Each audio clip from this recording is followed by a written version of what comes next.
let me come to the National Heritage Act.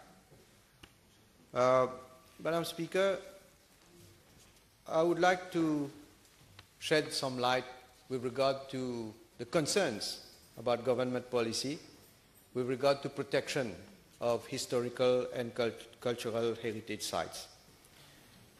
In the budget speech, we have expressed our deep commitment to preserving and refurbishing such sites.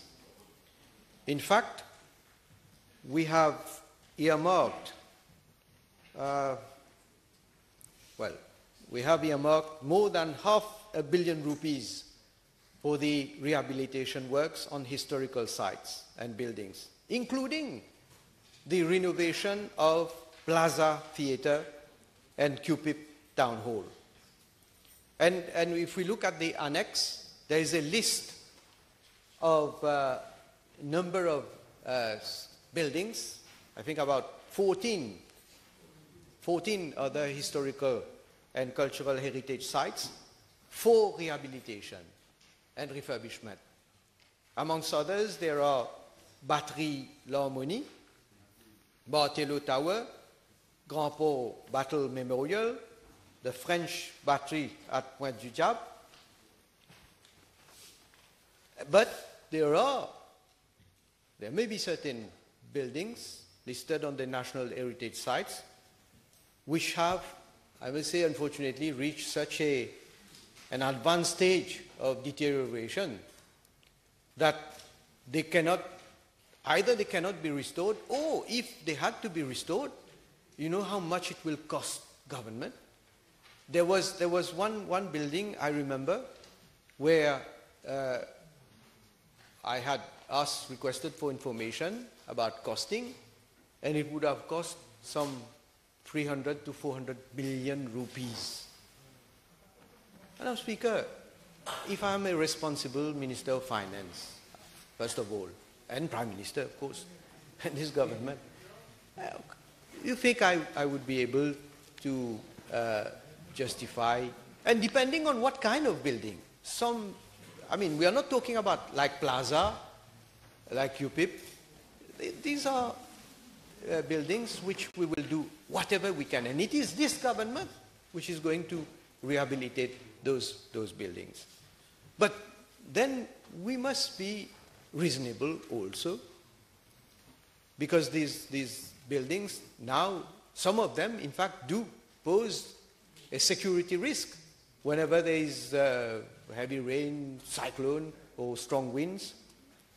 And I see one now being destroyed, which is a heritage site, I believe, no? The Labour Party itself is a heritage party. Hein? C'est un patrimoine, c'est peut-être un peu chiffonné, mais bon, ça va. Mais therefore, the amendment that is being proposed is in fact in line, and we will do whatever we can, of course, to save a number of those buildings. Let me also seize this opportunity to clarify on the particular issue. I mean, it has been clarified. What we call the school, ex-Royal College Portvis at Edith Cavell Street. Madam Speaker, first of all, this building has never been on the list of National Heritage Sites. And it was in a terrible state. And this building, in fact, if I'm not mistaken, this site had already been vested with the judiciary. It has been vested not under this government. Honorable Jubal must remember, he was in the government when this building... Huh? No, this is true. It was 3 years ago. But 3 years... Madam Speaker, 3 years ago, we... Please, don't interrupt the Prime Minister. Yeah, I didn't... When he intervened... The Prime Minister didn't interrupt you when you were talking. Madam Speaker, I am not saying something which is... No, but I'm not saying anything that is not true. They are facts we can verify.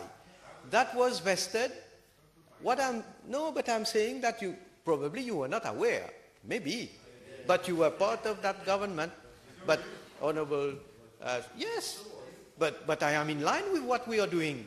Well, I'm not contradicting myself, but but